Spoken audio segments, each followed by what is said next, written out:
Welcome to social.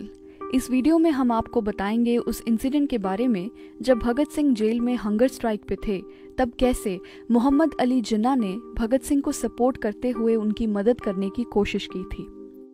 Bhagat Singh और गांधी जी के political differences के बारे में सभी जानते हैं। जहां गांधी जी को बहुत क्रिटिसिज्म का सामना करना पड़ा भगत सिंह के ट्रायल के दौरान, वहीं मोहम्मद अली जिन्ना ना गांधी की आइडियोलॉजी पसंद करते थे और ना ही वो भगत सिंह के करीब थे। जिन्ना उस वक्त के मशहूर लॉयर्स में से एक थे और वो रेवोल्यूशनरीज की कंट्रीब्यूशन को अच्छी तरह समझते थे। वो जानते थे कि कैसे ब्रिटिशर्स रेवोल्यूशनरीज के खिलाफ सिर्फ नाम के ट्रायल्स करते हैं और उन्हें अपने आप को डिफेंड करने का मौका भी नहीं देते। वैसा ही हो रहा था 1929 में भगत सिंह के असेंबली बॉम्बिंग वाले ट्रायल में, जहां सबको दिख रहा था कि ब्रिटिश जजेस सिर्फ फॉर्मेलिटी के लिए कोर्ट हियरिंग्स कर रहे हैं। तो वहीं भगत सिंह ने कोर्ट ट्रायल में आना बंद कर दिया और हंगर स्ट्राइक पर बैठ गए, जहां उनकी मांग थी कि इंडियन प्रिजनर्स को जेल में बेटर फैसिलिटीज मिलनी चाहिए और रेवोल्यूशनरीज को पॉलिटिकल प्रिजनर्स का ओहदा भी मिलना चाहिए। पर हमेशा की तरह ब्रिटिशर्स ने उनकी बात को अनदेखा किया और कोर्ट केसेस की प्रोसीडिंग्स को उनके बिना ही आगे बढ़ाने लगे। ये सब देखते हुए एक दिन जिन्ना ने सेंट्रल लेजिस्लेटिव असेंबली में ये मुद्दा उठाया और भगत सिंह को डिफेंड करते हुए नजर आए।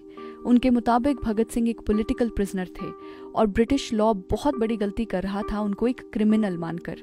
जिन्ना का मानना था कि भगत सिंह का ट्रायल एक तरह का जुडिशियल मर्डर है, क्योंकि उनके बिना ही प्रोसीडिंग्स आगे बढ़ती जा रही थी और उनकी हंगर स्ट्राइक की डिमांड्स को भी सीरियसली नहीं लिया जा रहा था। तब जिन्ना ने ब्रिटिश गवर्नमेंट के सामने कहा, आप सब जानते हैं कि ये लोग जान की बाजी लगाने को तैयार हैं और ये कोई मजाक की बात नहीं है। मैं लॉ मेंबर्स को दरख्वास्त करता हूं कि वो कोशिश करें और ये देखें कि इस तरह भूख हड़ताल में अपनी जान जोखिम में डालना हर इंसान के बस की बात नहीं होती। जो व्यक्ति भूख हड़ताल पे बैठता है उसकी एक आत्मा होती है और वो उस आत्मा से प्रेरणा लेता है और न्याय की उम्मीद में ये करता है। वो व्यक्ति उन अपराधियों की तरह नहीं होता जो नीच और निर्दयी घटनाओं को अंजाम देते हैं। ऐसे ही असेंबली का टाइम खत्म हो गया और उन्हें अपनी बात बीच में ही रोकनी पड़ी, पर जिन्ना ने अगले दिन फिर असेंबली में अपनी बात रखी और रेवोल्यूशनरीज के हित में बात की। मुझे अफसोस है कि सही या गलत जिस भी तरह, पर भारत के युवा जो गिनती में 3 करोड़ से अधिक हैं, उभर कर आगे आ रहे हैं। ऐसे में इस तरह के अपराधों को रोकना मुश्किल हो जाता है। वो गुमराह हैं क्योंकि लोग सरकार की व्यवस्था से बेहद नाखुश हैं। भगत सिंह की हंगर स्ट्राइक 116 दिन तक चली और वो उस वक्त की दुनिया की सबसे लंबी हंगर स्ट्राइक थी। हिस्टोरियंस का मानना था कि जिन्ना 1931 में अलग तरह के पॉलिटिशियन थे, पर आज़ादी के सालों में आते आते उनकी आइडियोलॉजी कई चीज़ों को लेकर बदल गई।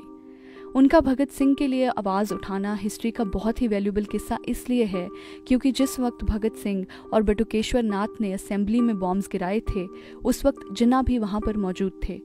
फिर भी जिन्ना ने भगत सिंह को डिफेंड किया और वो भी असेंबली में, जो कहीं ना कहीं दर्शाता है कि उस वक्त जिन्ना क्रांतिकारियों के लिए जितना हो सके मदद करने को तैयार रहते थे। That's a wrap on this video। अगर आप भी इसी तरह के हिस्ट्री के किस्सों पे वीडियोस देखना चाहते हैं तो हमें कमेंट सेक्शन में ज़रूर बताएं।